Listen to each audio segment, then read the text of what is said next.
Hello, comrades, and welcome to another video on the Russian Revolution Area of Study 2. This is the second part of our first topic on Bolsheviks consolidating their power.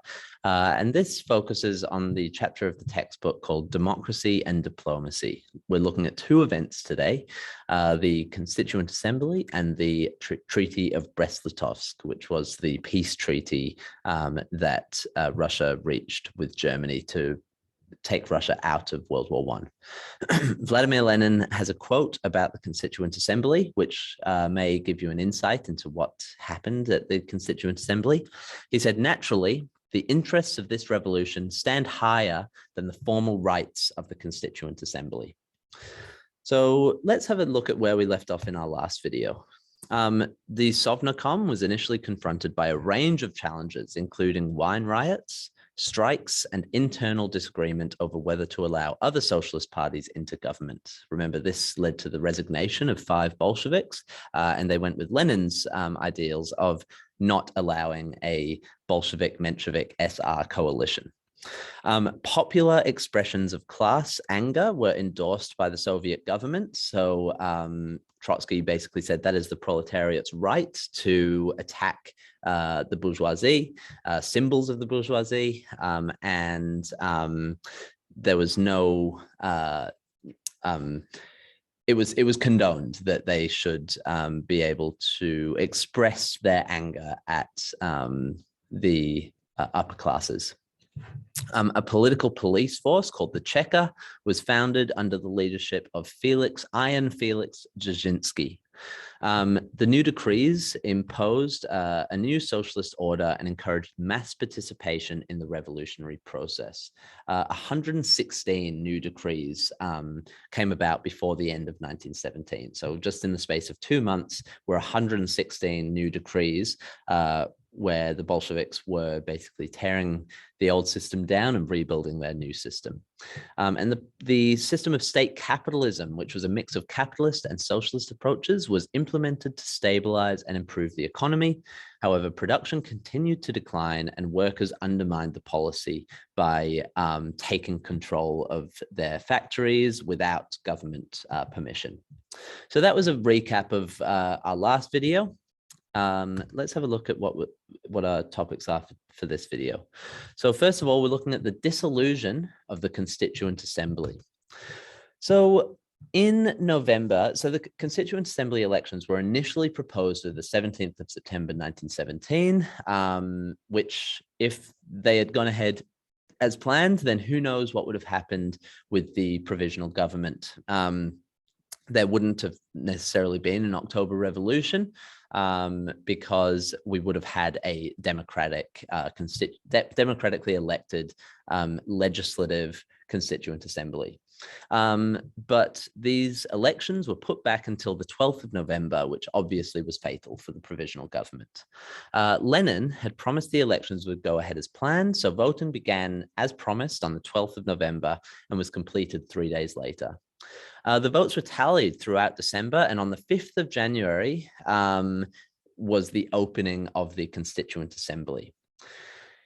In terms of the election results, the Bolsheviks won 24% of the vote, while socialist revolutionaries had 52%. And this 52% came mainly from the peasants, which, as we know, constituted a huge proportion of the Russian population. The SRs were a party that called for a peasant revolution, so it's not all that surprising that the peasants backed the SRs. Lenin, however, considered the fact that the Bolsheviks had won the vote of workers and soldiers more significant than an electoral majority based on votes from the countryside. He said, and I quote, "The town cannot be equal to the country. The town inevitably leads the country."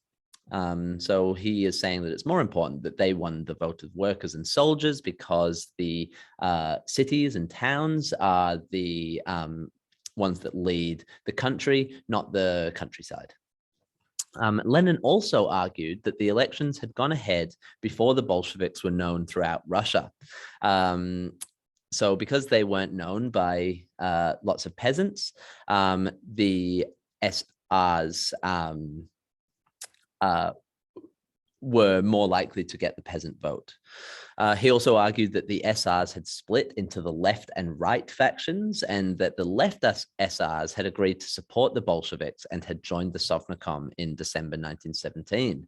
So the fact that the SRs had split, Lenin argued that actually that 52% isn't representative of the SRs, because that could be some going to the right and some going to the left, and the left were in support of the Bolsheviks. So on the 5th of January, martial law was declared in Petrograd, and Sovnarkom authorities issued a ban on public gatherings. Pro-Bolshevik troops were brought into the city. So this sounds somewhat familiar. It sounds similar to the Kornilov affair, where Kornilov brought in troops to the city, but this time it was the Bolsheviks bringing troops into the city at the time of the Constituent Assembly. That morning, on the 5th of January, a protest in favor of the Constituent Assembly and opposed to Bolshevik rule, which was made up of white-collar employees, was dispersed by machine gun fire by these pro-Bolshevik troops, and the protesters were denounced by the Bolsheviks as enemies of the people. This sounds quite similar. There is definitely some continuity here from the Tsarist regime, and also from the July days when the protesters were fired upon. So the Bolsheviks are not making huge changes to how protests are dealt with, even though they were the protesters before October. So at around 4 p.m., on the 5th of January, delegates to the Constituent Assembly gathered at the Tauride Palace for the first opening session. One of the first speakers was Yakov Sverdlov, who was a Bolshevik party administrator, and he read out the Bolsheviks' Declaration of the Rights of the Toilers and Exploited People, drafted by Lenin, which called for the Constituent Assembly to approve the new decrees given by Sovnarkom since the October insurrection. The Bolsheviks at this point had, or the Sovnarkom rather, had brought about many new decrees. As I told you in the last video, they had 116 new decrees by the end of 1917. So Lenin wanted to ensure that the Constituent Assembly would approve these new decrees. However, the Menshevik and right SR delegates made it clear that they would not approve these new decrees. So they disapproved of this declaration. So at 2 a.m. On the 6th of January, 1918, Bolshevik and left SRs walked out of the Constituent Assembly. This is the makeup of the Constituent Assembly. We've got 24% Bolsheviks, a smaller percentage of left SRs. The SRs and Mensheviks, so the blue and green parties here. We've got some national groups, so some more conservative right-wing groups, and other over here. Oh, and some cadets as well, even though the cadets had been banned previously. But because this was the Constituent Assembly, it wasn't led by the Sovnarkom. They had some representatives who were voted in. So at 2 a.m., the Bolsheviks and left SRs walked out. At 5 a.m., Chernov closed the assembly, announcing that they would reconvene at 5 p.m. And they'd go and get some sleep and then reconvene. And at 5 p.m., when they were meant to reconvene, the Tauride Palace had been locked to delegates and was guarded by Bolshevik troops who presented a decree declaring the Constituent Assembly dissolved. Sounds sort of similar to the dissolution of any Duma that disagreed with the Tsar. Basically, because the Bolsheviks were not elected to be in power, they decided that they would dissolve the Constituent Assembly. Now, funnily enough, this didn't have huge, there wasn't huge outcry from the public about this. There weren't any massive protests or anything like that. It sort of happened without much fanfare at all. So it was quite significant, however. Vladimir Lenin is quoted as saying, "We will not replace our rifles for a ballot." Basically, they have taken control through force, and they will maintain maintain control and consolidate their power through force as well, not through voting. Richard Pipes, historian Richard Pipes, said that the machine gun became, for the Bolsheviks, the principal instrument of political persuasion. The unrestrained brutality with which they henceforth ruled Russia stemmed in large measure from the knowledge gained on January 5th that they could use it with impunity. They realized, why do we need to accept the Constituent Assembly if we can just hold on to power through force? So the Constituent Assembly posed a challenge to the new regime in consolidating its power, but the new regime came out unscathed because they decided to just use force to maintain their power. The Treaty of Brest-Litovsk. So the Bolsheviks' decree on peace from 26th of October 1917 was met with widespread approval among workers, soldiers, and peasants, but this was merely a call for peace, not an actual treaty or ceasefire. Realizing this ideal of peace became a key factor underpinning the legitimacy of the Bolshevik government. After all, Lenin, throughout 1917, had been using the slogan "Peace, Bread, Land" to talk about what the Bolsheviks' main priorities were. So Lenin did feel that a formal peace treaty with Germany needed to be made immediately and at any cost. So although an initial ceasefire between the two powers was negotiated on 2nd of December 1917, the Bolshevik Party, did not adopt Lenin's call for an immediate peace on any terms. There was some division and disagreement among Bolshevik leaders about signing a peace treaty. So here are the three main sides, the three main figures who debated about the peace treaty. First of all, Lenin wanted, as I mentioned before, immediate peace. This is not a direct quote, by the way. These are just paraphrases of what their ideas were. So Lenin called for immediate peace. Russia has had a socialist revolution, the first in the world, and this must be safeguarded at all costs. The Russian soldiers will no longer fight, and if the Germans invade, Soviet power will be overthrown. So they need peace at all costs, according to Lenin. Bukharin had the opposite view. He said that to sign a treaty with Germany would mean, well, he didn't say, again, his ideas were that to sign a treaty with Germany would mean giving in to a capitalist and imperialist power. If the Germans invade, a revolutionary war will unfold that will soon spark a new socialist uprising in Germany. To compromise now means to betray the international revolution. So basically, we should not accept a peace deal because we want to spread communism, and we need to turn this imperialist war into a civil war, a class war. And Trotsky sat somewhere in the middle. He wanted to extend negotiation. He said his ideas were that by protracted negotiation and appeals directly to the German workers and soldiers, two things are gained. First of all, there is time for Soviet Russia to improve its position, and hopefully time for a revolution in Germany to develop. He also wanted an international socialist revolution. We should cease fighting, but not agree to any formal treaty, neither peace nor war. He wanted to extend negotiations as long as possible to make it likely or possible that the Germans would have their own revolution.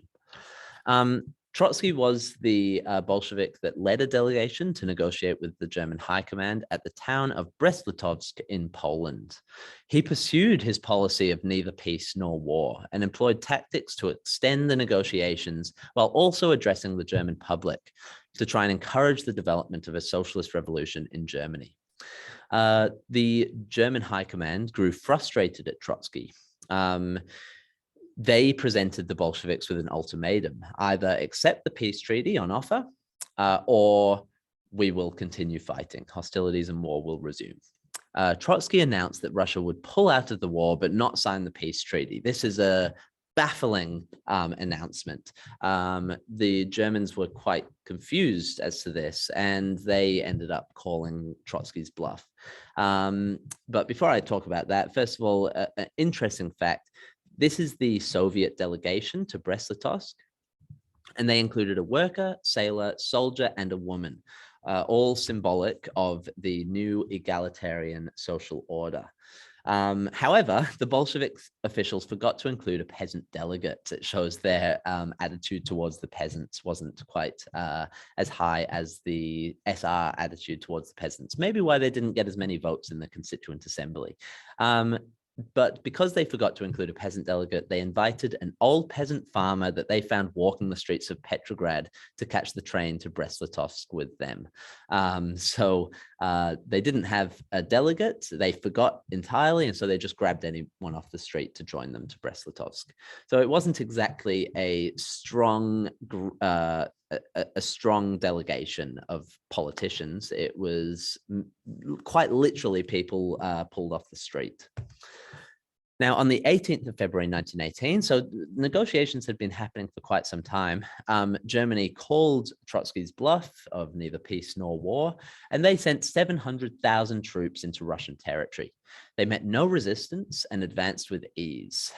They made a huge amount of, they took a huge amount of territory, and Soviet officials were so worried that they would reach Petrograd that they moved the capital to Moscow and set up residence in the Kremlin, which is the big building that is sort of associated with Russia. And now, I mean, we refer to Russia as the Kremlin often. On the 19th of February, a message was sent to Berlin expressing the Soviet government's willingness to sign a peace treaty. So that didn't last long. 18th of February, Germany sent troops into Russian territory. 19th of February, they were like, okay, we'll sign the peace treaty. So a new treaty was presented on the 22nd of February.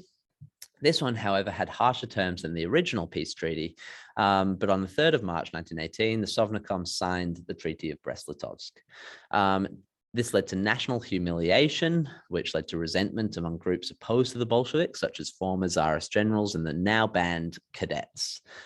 This will lead into our next topic, which will be on the Civil War. Trotsky refused to sign the treaty, resigning as Commissar of Foreign Affairs and taking up the position of Commissar of War. But the Sovnarkom did sign the peace treaty. And after debate at the 7th Party Congress, the treaty was finally ratified on the 15th of March. However, the left SRs were not in agreement with this treaty. They were also humiliated by the harsh terms, which I'll get to in a second, and they resigned from the Sovnarkom on the 19th of March, leaving the Bolsheviks, which now were, after the 7th Party Congress, they referred to themselves as the All-Russian Communist Party. They were now the leaders of a one-party dictatorship. So here are some of the consequences of the Treaty of Brest-Litovsk. First of all, on the right here, you can see the amount of territory that was taken from Russia. Russia also lost 89% of their iron ore and coal reserves, so many of their mines, 54% of industrial enterprises, which were all in this region, 26% of their railways, 34% of European Russia's population, also or 62 million people, went into German occupation. 32% of their farmland, particularly the Ukraine, which is known as Russia's breadbasket, as well as Poland and the Baltic regions of Lithuania, Estonia, and Latvia, which is up here. They also went into German occupation, and Russia lost those in the Treaty of Brest-Litovsk. And they also had to pay 3 billion rubles in war repatriations, which is equal to 6 billion Deutschmarks, the German currency at the time. So huge losses for Russia. They lost their ability to produce grain by having to give up the Ukraine. They lost a huge amount of their population, and they lost much of their industry as well. So not a very good outcome. Germany, however, did surrender on the 11th of November, 1918, as they were unable to maintain the war efforts after the USA entered the war and renewed the Allied campaign. 2 days later, the communists renounced the Treaty of Brest-Litovsk and regained much of the territory that they had lost. So after all of this disagreement, after all of these terrible outcomes from the Treaty of Brest-Litovsk, Lenin's decision to accept a peace treaty on any terms had paid off. So his reputation as a result grew. So his reputation as the party's wise and eminent leader grew. So that is the Treaty of Brest-Litovsk. I hope you found this video helpful, and I will see you next time.